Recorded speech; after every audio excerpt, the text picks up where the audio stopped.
Hello, you're watching Head to Head on UATV. I'm Tom Bell. Today, the Ukraine-Canada Free Trade Agreement entered into force. Now, experts have already called the deal an historic one and claim that both sides will benefit. Now, to have a more detailed talk about the peculiarities of the Ukraine-Canada Free Trade Deal, we are joined in the studio by Veronika Movchan, who is an economist and also an academic director at the Institute for Economic Research and Policy Consulting. Hello. Thank you very much for coming in. Thank you for inviting. So this trade deal has been long in the making. It's been discussed for a long time now, and there's been months of preparation and different stages involved. But from an economic side, I wanted to ask you about the deal itself and the competitive advantage that both countries are looking for in this new deal. So do you think Ukraine and Ukrainian businesses and the government are prepared to take advantage of the deal? Do you think they have the right infrastructure in place and the right knowledge to know how to go about this?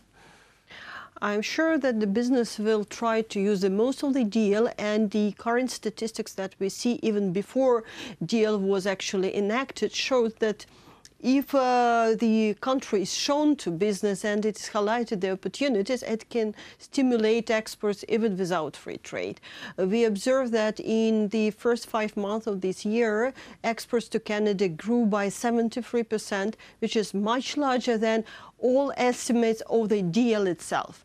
But I'm sure that the free trade agreement that opened both markets, over 98% of tariffs are removed, will further stimulate trade between Ukraine and Canada. It should be understood that the Canadian market is a quite distant market for Ukraine.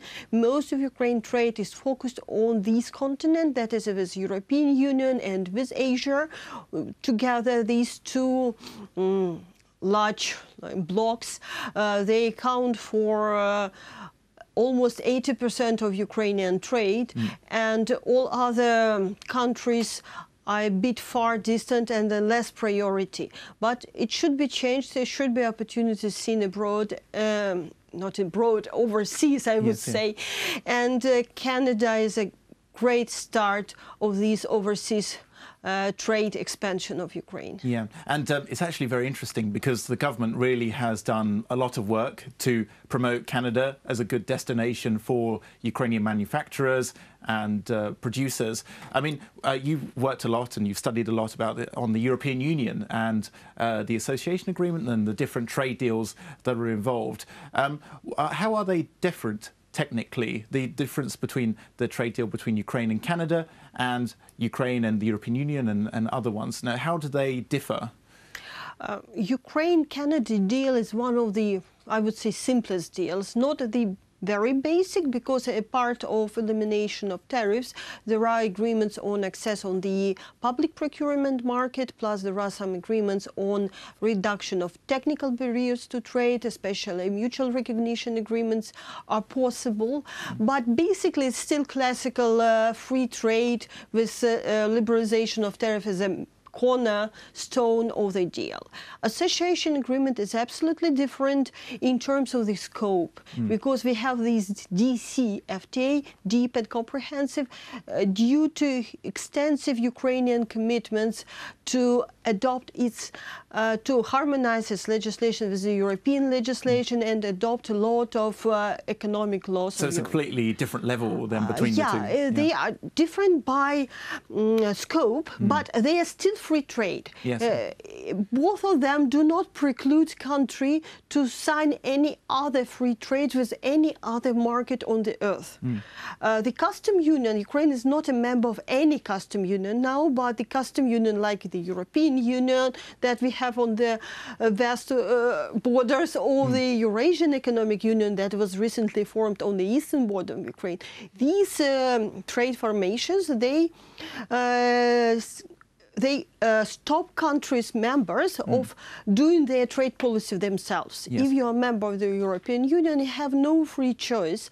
If you're a member of the Customs Union, you have no free choice to choosing with whom to establish free trade. Only the Union as a one. Yeah, so this is unity. the main difference then between the Customs Union and the free trade area. Yes. Actually, it's interesting. I was looking at some statistics this morning that said that most of Ukraine's exports go to the European Union, the majority of them. And it's interesting you talked about the union with Russia and Belarus. Now, obviously, apart from the political aspect of this and the fact there's the war in eastern Ukraine that Russia is fueling, basically, what economic arguments are there for not joining this customs union with Russia and Belarus compared to the European Union? Like, how do the blocs differ? The customs union is a very peculiar trade agreement, and in order to join it, you have to have several aspects fulfilled. Okay, you have to have most of your trade mostly be directed to this union. You have to have your interest in the trade union in protecting certain sectors be very similar between the union, and actually, you have to be ready to sacrifice your trade policy sovereignty. Actually, for Ukraine, I don't think that it's time for the country to join any customs union now.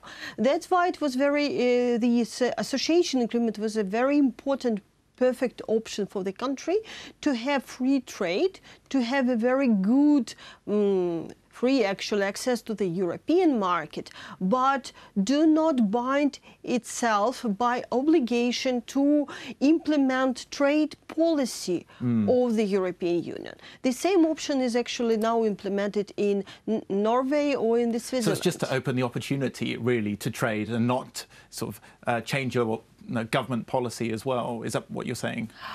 Yeah, actually, I try to say that, for example, Ukraine interest in trade might be different than European interest in trade with third parties. For example, Ukraine is a big exporter of grain, and it would might want to conclude some free trades with the countries who are big importers of grain in order to stimulate trade, while European Union might have absolutely different preferences. So you can have different agreements, and they're not sort of combined. No, that's very interesting. Also, it's interesting to talk about how important international trade is for the Ukrainian economy. Since 2014, there's been the International Monetary Fund that have helped Ukraine. There have been the reforms, various laws passed about red tape. How important are these free trade deals, not just with Canada, but with the European Union and trade with other countries? How important are they in stimulating the economy and going forward with this growth? Free trade deals and actually exports is extremely important for the economic development of any country, and definitely for Ukraine, especially in the situation of the war, while we have the shrinked domestic economy and domestic demand, and it is important to have access to as many markets as we can, because we can produce and supply to not to 42 millions in the country, but to potentially 7 billions around the world.